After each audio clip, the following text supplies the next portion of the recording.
Hello guys, मैं cubing गुरु और आज की वीडियो में आपको बताने वाला हूँ मैग्नेट्स के बारे में कि आप अपने क्यूब को मैग्नेट करने के लिए कौन सा मैग्नेट यूज़ कर सकते हैं। तो बहुत सारे सब्सक्राइबर मुझसे सवाल पूछते थे कि 4x2 बेटर है या 4x1, N35 बेटर है या N45। तो इन सभी सवालों के जवाब आपको अपने आप मिल जाएंगे इस वीडियो को पूरा देखने के बाद।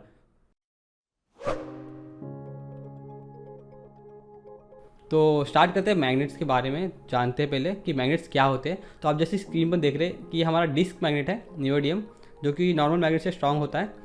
एंड इसको मेंशन करते हैं डी और टी से, मतलब डी जो है डायमीटर है और टी जो है थिकनेस है। आप देख सकते हैं स्क्रीन पे टी थिकनेस है, तो डी बाई टी ये उसकी साइज़ होती है और उसकी आगे उसकी स्ट्रेंथ लिखी होती है। तो स्ट्रेंथ स्टार्ट होती है N35 से लेके N52 तक, ऐसे 8 स्ट्रेंथ है टोटल। तो N35 सबसे वीकेस्ट स्ट्रेंथ है और N52 सबसे स्ट्रॉन्ग मैग्नेट की स्ट्रेंथ है। तो बहुत सारे सबसे मुझे सवाल पूछे थे कि कौन सा मैग्नेट सही रहेगा।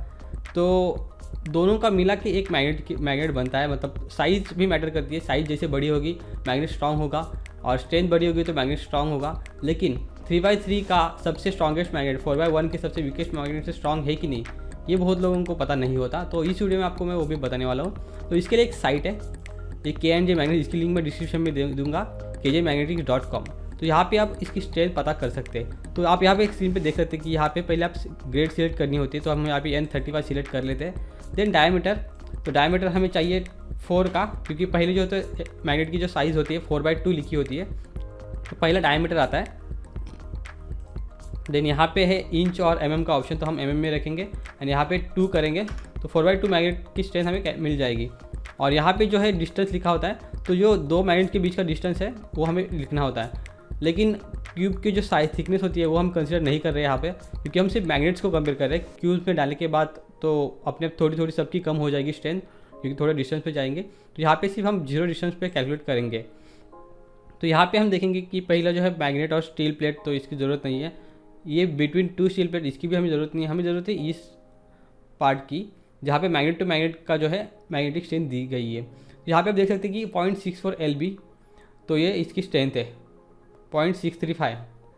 तो ये एक 4/2 N35 की मैग्नेट की स्ट्रेंथ है। तो इसी तरह आप हर एक मैग्नेट की स्ट्रेंथ कैलकुलेट कर सकते हैं। तो आपको जो भी मैग्नेट चाहिए उसकी मैग्नेटिक स्ट्रेंथ इसके आसपास होनी चाहिए। तो 4/2 एक आइडियल साइज़ है, जो कि ना एक मीडियम और स्ट्रॉन्ग के बीच में, जो कि मैं प्रेफर करता हूँ। मेरे लिए ये स्ट्रॉन्ग है और आपके लिए शायद से वीक हो सकते हैं थोड़े। तो इसके लिए अगर आपको हर एक मैग्नेट की स्ट्रेंथ कैलकुलेट करने की ज़रूरत नहीं है। मैंने पूरा बना लिया है टेबल। तो स्क्रीन पे आप देख सकते हैं टेबल जो कि मैंने बनाया है। तो ये सब मैग्नेट्स हम क्यूब में यूज़ करते हैं जनरली। तो यहाँ पे मैं आप देख सकते हैं 4/1 के N35 N38 से लेकर N52 के सभी स्ट्रेंथ मैंने कैलकुलेट करके इस शीट में डाल दी है। तो यहाँ पे जो 4/2 है वो आइडियल साइज़ है N35। तो यहाँ पे देख सकते हैं 4/2 आइडियल साइज़ इसलिए है क्योंकि ये मीडियम है। जो येलो दिख रहे हैं वो सब मीडियम है मेरे लिए, और इससे जो ज़्यादा है, मतलब जो रेड में दिख रहे हैं वो सब स्ट्रॉन्ग स्ट्रेंथ है। तो अगर आपको स्ट्रॉन्ग मैग्नेट चाहिए तो 4/2 N40 का आप मैग्नेट ले सकते हैं, या फिर आपको छोटे मैग्नेट चाहिए तो आप यहाँ से 3/3 के N50 का मैग्नेट ले सकते हैं। तो जो भी मैग्नेट चाहिए आप यहाँ से आप देख के ले सकते हैं। लेकिन प्रॉब्लम ये है कि जो भी मैग्नेट्स मार्केट में मिल रहे हैं उसकी हम स्ट्रेंथ हाथ से कैलकुलेट नहीं कर सकते, कि वो N35 या N52 है, हम हाथ से कैलकुलेट नहीं कर सकते। तो इससे बेटर ऑप्शन है कि हम हमेशा N35 ही खरीदें, क्योंकि जो सेलर होता है वो बहुत ही होशियार होता है। वो क्या करता है कि जो भी हम अगर 3/3 N52 मांगे तो भी वो N35 ही देगा, क्योंकि हम हाथ से तो कैलकुलेट कर नहीं सकते। और जो मशीन होती है इसको कैलकुलेट करने की स्ट्रेंथ को वो 30 से 40 हज़ार तक की मिलती है। तो हमें ये गारंटी नहीं रहेगी कि हमें N52 मिलेगा, N50 मिलेगा। लेकिन N35 से कम है ही नहीं अवेलेबल, तो मिल ही नहीं सकता। तो हमेशा सिर्फ N35 पे ही हमें फोकस करना है। तो ये सभी हमारी लिस्ट से गायब हो चुके हैं। अभी सिर्फ हमारे पास इतने मैग्नेट्स बचे हैं। तो अभी इनमें से कौन सा मैग्नेट हम चूज़ कर सकते हैं। तो पहले साइज़ के हिसाब से, तो सबसे पहले कि क्यूब में स्लॉट है कि नहीं। अगर क्यूब में स्लॉट है तो रेस्ट्रिक्शन आ जाती है। जनरली क्यूब में जो अगर स्लॉट हो तो 4 डायमीटर से ज़्यादा इसमें फिट नहीं हो पाता, एंड 1.5 से थिकनेस से ज़्यादा उस स्लॉट में फिट नहीं हो पाता जनरली। तो हमारे पास बहुत ही कम ऑप्शन बच जाते हैं। तो तब हमें 4/1.5 के N35 मैग्नेट हम यूज़ कर सकते हैं। तो जनरली जो आइडियल साइज़ है 4/2 N35 है, तो ये हमेशा मेरे लिए स्ट्रॉन्ग है।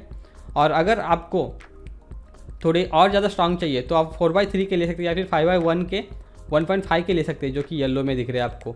ये 4/2 के स्ट्रेंथ के ही मिलेंगे आपको, लेकिन इसकी प्राइस थोड़ी कम ज़्यादा हो सकती है। तो अगर आप प्राइस के हिसाब से इनमें से कोई भी एक मैग्नेट चूज़ कर सकते हो।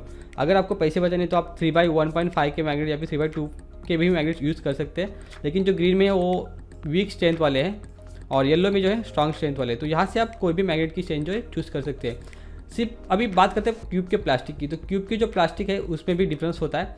तो जनरली क्यूब के जो सभी क्यूब के प्लास्टिक की थिकनेस है वो सेम रहती है, एंड सिर्फ 2 क्यूब जिनकी जो प्लास्टिक की थिकनेस है वो कम ज़्यादा रहती है। तो पहला है यूक्सिन लिटिल मैजिक। यूक्सिन लिटिल मैजिक की थिकनेस थोड़ी कम होती है, वो पतला होता है। तो अगर आप उसे फॉरवर्ड टू मैग्नेट यूज़ करोगे तो उसके लिए वो स्ट्रांग हो जाएंगे।